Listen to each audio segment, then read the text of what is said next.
The refugee ship was never supposed to reach Earth. Its navigation core had failed 3 jumps earlier. Its fuel reserves were nearly gone. Its crew had stopped pretending they knew where they were. They were not looking for sanctuary anymore, only somewhere to crash.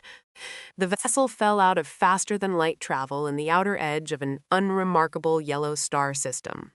Its hull was split in 3 places. Its life support was failing. Its engines were dead.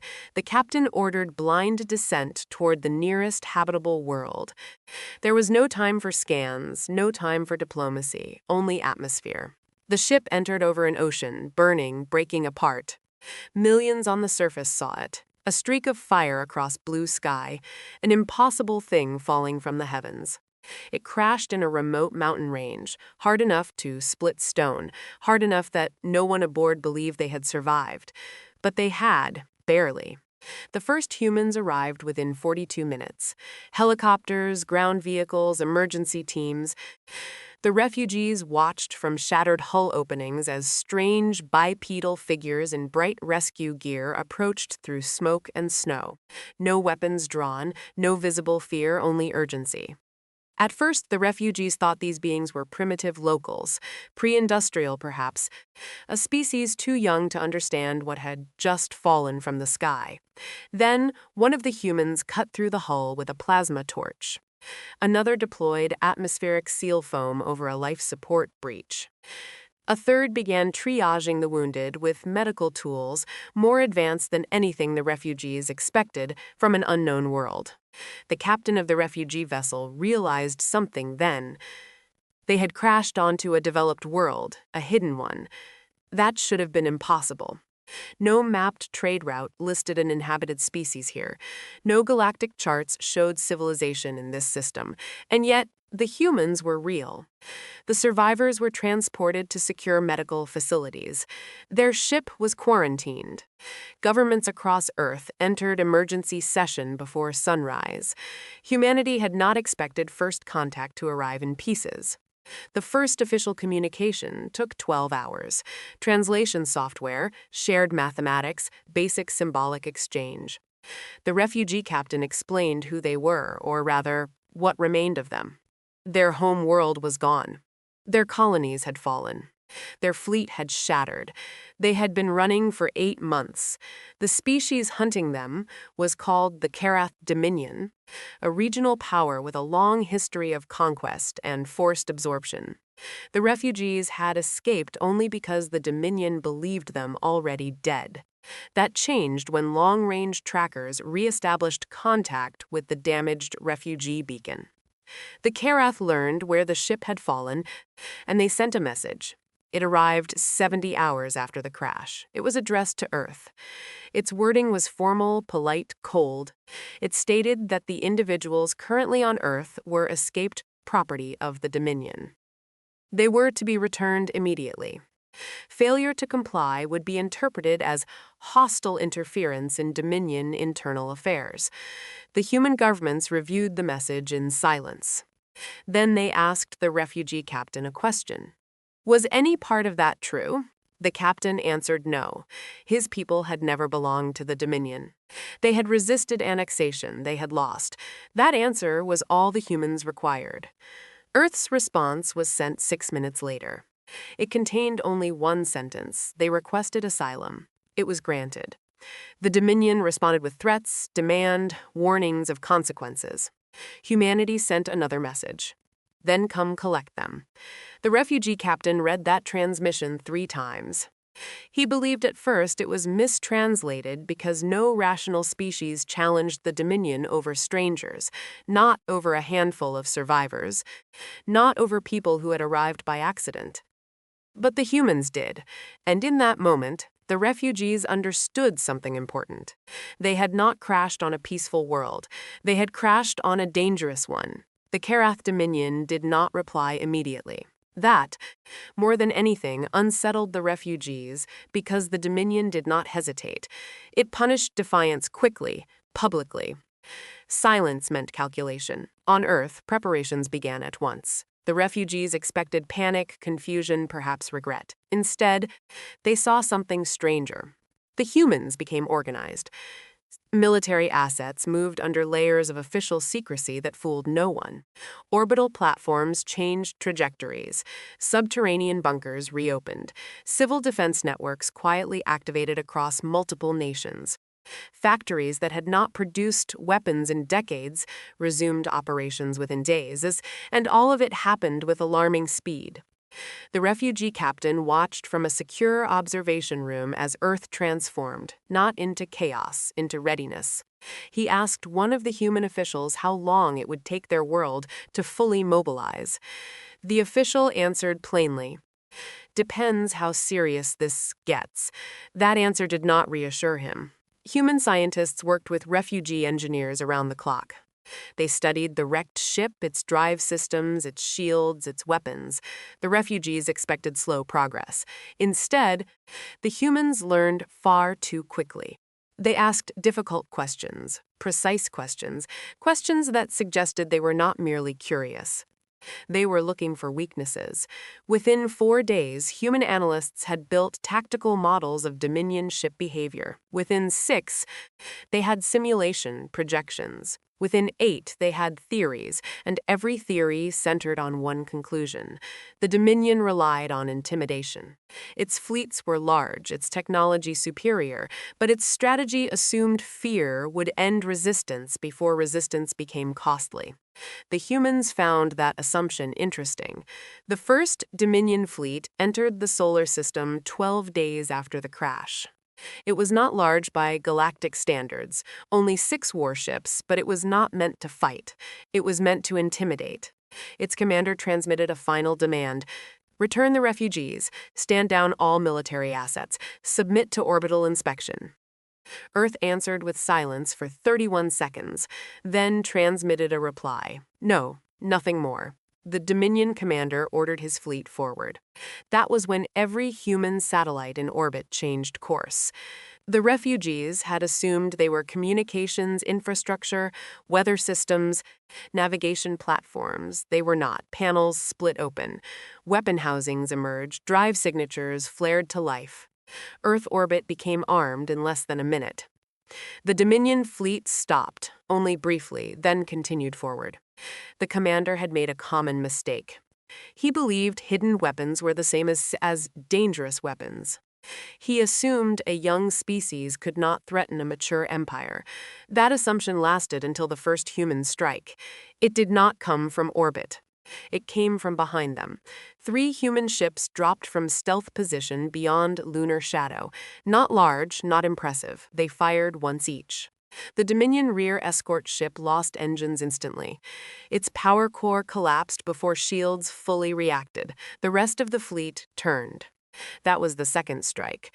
Orbital defense platforms fired in synchronized sequence, not at the lead ships, at the formation itself. Targeting vectors forced evasive maneuvers. Formation integrity broke. Command spacing collapsed. The human ships behind them disappeared again. The Dominion commander attempted to regroup. That was when mines activated.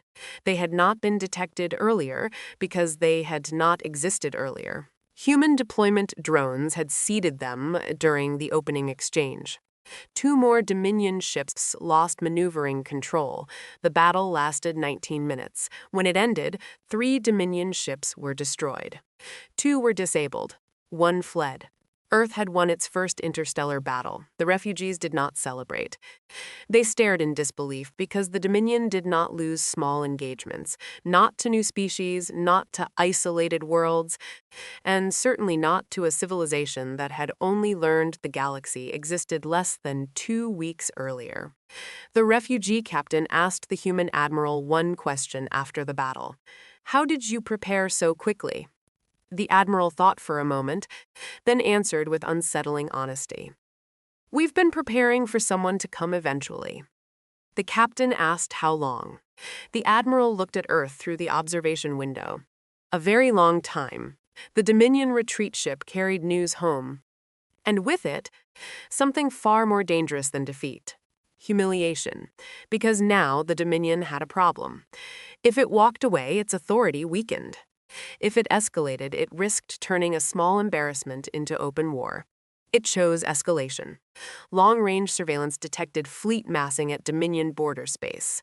Not 6 ships, not 10, dozens. The refugee captain saw the reports and felt the same cold certainty he had felt when his own world fell. He went before the human leadership personally. He told them there was still time. Return us. Save your people. The room was silent after he finished. Then the senior human representative answered, "You asked for refuge." The captain lowered his head. He said his people had brought war to Earth by mistake. The human replied without hesitation, "No." Then he looked directly at the captain.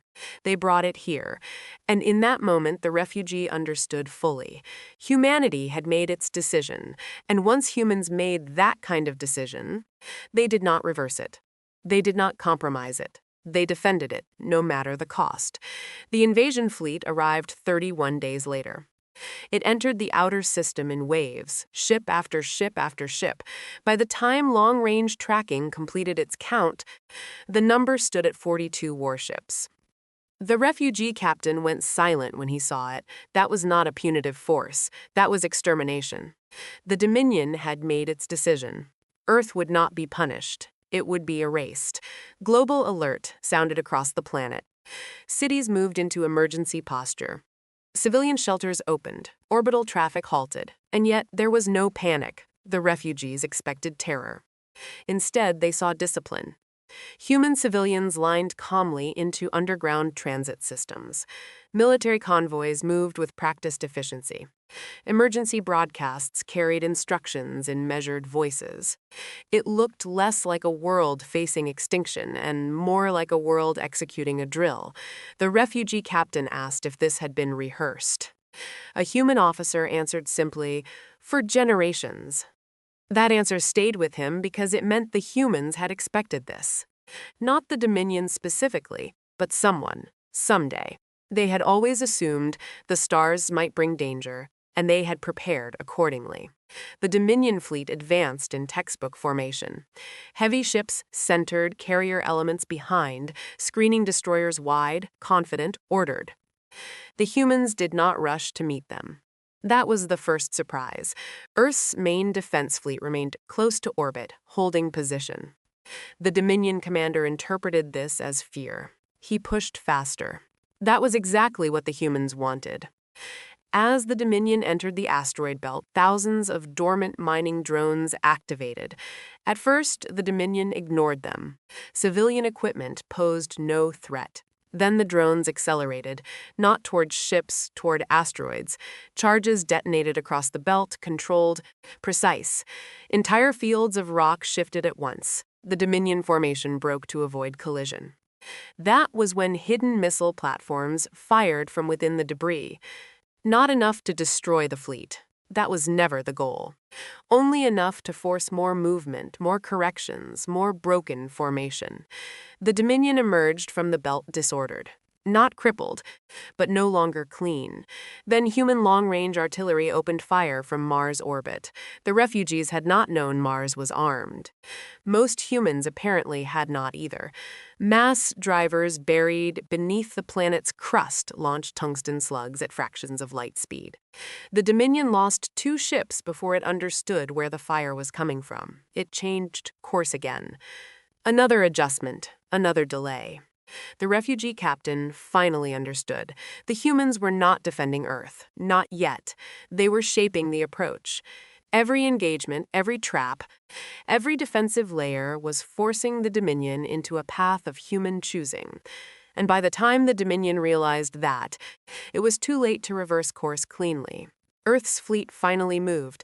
It advanced in scattered formation, loose, uneven. The refugee officers watching the tactical display were confused.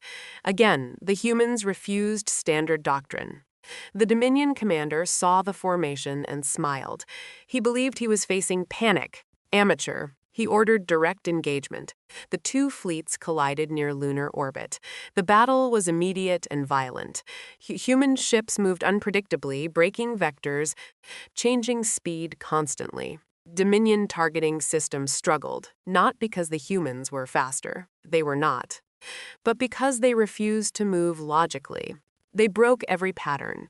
One human cruiser drove directly into the center of the Dominion line, a suicidal maneuver. The Dominion ships concentrated fire. Then the cruiser detonated. Not from destruction, from design. Its entire reactor core had been rigged as a directional blast charge. 3 Dominion ships vanished in the explosion. 2 more lost shields. The refugee captains stared in horror.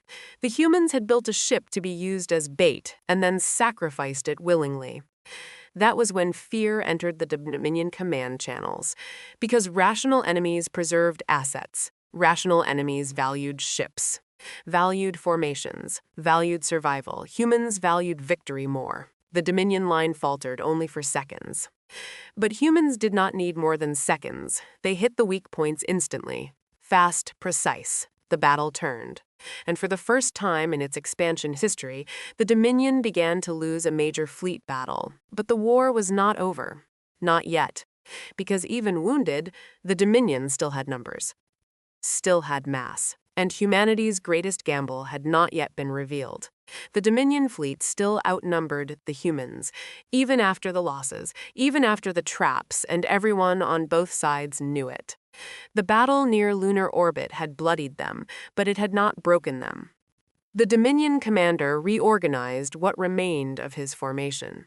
He abandoned elegant doctrine, abandoned precision. He ordered brute advance. Every surviving ship was to push directly toward Earth. Ignore losses, ignore harassment, close range and overwhelm by force. The human fleet fell back steadily, deliberately. To the Dominion commander, it looked like retreat. To the humans, it was timing. The refugee captain stood in Earth's orbital command center, watching tactical projections update every second. He saw human officers moving with strange calm. No shouting, no panic, only controlled focus. He asked the nearest admiral if they were losing. The admiral answered without looking away from the display, "Not yet." Then the Dominion crossed the line, a point in space with no visible marker, no structure, no ships, nothing at all. And then Earth's moon changed. Massive sections of its surface split apart. Entire hidden weapon batteries rose from beneath lunar regolith, rail cannon, missile silos, directed energy arrays. The moon itself had been turned into a fortress, the first volley lit space white. The Dominion front line disappeared under concentrated fire so dense that sensors briefly failed to track individual impacts. 3 ships were destroyed instantly. 5 more crippled. The Dominion commander froze for one fatal moment. He had not believed any species would militarize its own moon. The humans had, because humans had looked at every object in their home system and imagined how to weaponize it. The Dominion attempted full retreat. That was when the second trap activated. The human ships that had been retreating turned simultaneously. Fresh reserve squadrons emerged from Earth's far side. Orbital platforms fired from behind. Lunar batteries continued pounding from the flank. The Dominion fleet was surrounded. The battle became slaughter. But even in collapse, the Dominion was dangerous. A damaged heavy cruiser broke formation, its engines overloaded, its trajectory locked directly toward Earth. The refugee captain understood immediately. The ship was trying to crash itself into the planet. Even dead, it could still kill millions. Human interceptors engaged. They failed to stop it.